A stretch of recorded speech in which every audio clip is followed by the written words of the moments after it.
Assalamualaikum warahmatullahi wabarakatuh. Perkenalkan, saya Indah Wulandari, NIM 17000008040, mahasiswi Pendidikan Biologi, Fakultas Keguruan dan Ilmu Pendidikan Universitas Ahmad Dahlan, Yogyakarta. Untuk memenuhi tugas Islam interdisipliner, saya akan menjelaskan mengapa kekerasan, pelecehan, dan perundungan marak terjadi di lembaga pendidikan, makna pendidikan, pendidik, dan peserta didik dalam Islam, relasi dan interaksi apa yang seharusnya terjadi antara pendidik dan peserta didik, serta apa yang dilakukan agar pembelajaran efektif dan tidak terlepas dari nilai-nilai Islam. Mengapa kekerasan terjadi di lembaga pendidikan? Penyebab kekerasan terhadap murid bisa terjadi karena guru tidak paham akan makna kekerasan itu sendiri dan akibat negatifnya. Efek kekerasan terhadap anak sungguh amat dahsyat karena secara fisik maupun psikologis. Kekerasan akan membekas lama di relung jiwa seorang anak. Dalam jangka panjang, efek psikologis mungkin yang paling mengkhawatirkan karena bisa mempengaruhi perilaku seseorang hingga dia nanti dewasa dan masa tuanya. Banyak faktor yang dapat menyebabkan kekerasan, yaitu faktor latar belakang orang tua, faktor kurikulum dan cara sekolah mengelola dan membuat perencanaan anggaran pembiayaan sekolah, dan faktor pergaulan. Demi menjamin kelangsungan proses belajar yang aman, damai, serta mendukung pencapaian akademis seorang siswa, dan meningkatkan keterampilan seorang siswa, menciptakan lingkungan yang positif merupakan kebutuhan yang sangat penting di sekolah. Selanjutnya, makna pendidikan, peserta didik, dan pendidik dalam Islam. Pendidikan Islam merupakan satu-satunya konsep pendidikan yang menjadikan makna dan tujuan pendidikan lebih tinggi, sehingga mengarahkan manusia kepada visi ideal dan menjauhkan manusia dari ketergelinciran dan penyimpangan.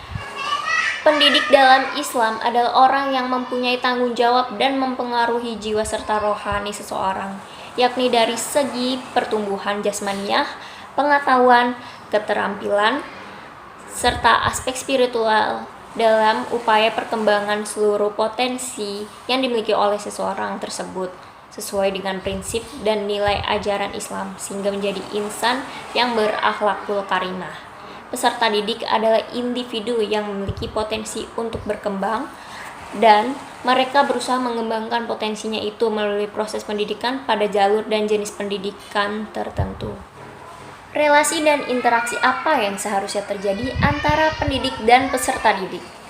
Interaksi antara pendidik dan peserta didik yang diimplementasikan dalam suatu lembaga pendidikan adalah untuk mencapai tujuan pendidikan. Pendidik harus fleksibel dalam pendekatan dengan peserta dalam hal pembelajaran, juga harus bisa membuat mereka tetap santun, harus menaruh rasa kasih sayang terhadap peserta didik, memperlakukan mereka seperti kita memperlakukan anak kita sendiri. Tidak mengharapkan balasan jasa ataupun ucapan terima kasih, tetapi bermaksud mengajar itu mencari keridhaan Allah dan mendekatkan diri kepadanya. Memberikan nasihat kepada peserta didik pada tiap kesempatan, bahkan gunakan setiap kesempatan untuk menasihatinya. Menjauhkan peserta didik dari setiap ilmu yang berbahaya dan melarangnya dari mencari ilmu untuk tujuan selain Allah. Selanjutnya, apa yang dilakukan agar pembelajaran efektif dan tidak lepas dari nilai-nilai Islam? Yang pertama, proses belajar mengajar dilandasi dengan kewajiban yang dikaitkan dengan niat karena Allah Subhanahu wa Ta'ala. Yang kedua, konsep belajar mengajar harus dilandasi dengan niat ibadah. Yang ketiga, di dalam proses belajar mengajar harus saling memahami posisi pendidik sebagai pendidik dan peserta didik sebagai peserta didik.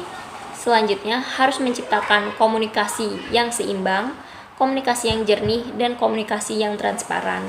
Lalu, konsep sistem belajar mengajar memerlukan kreativitas, baik metodologi, didaktik, dan desain pembelajaran sehingga tidak terpaku pada satu teori. Terakhir, mendidik dengan ketauladan yang baik. Sekian informasi dari saya, kurang lebihnya mohon maaf. Wassalamualaikum warahmatullahi wabarakatuh.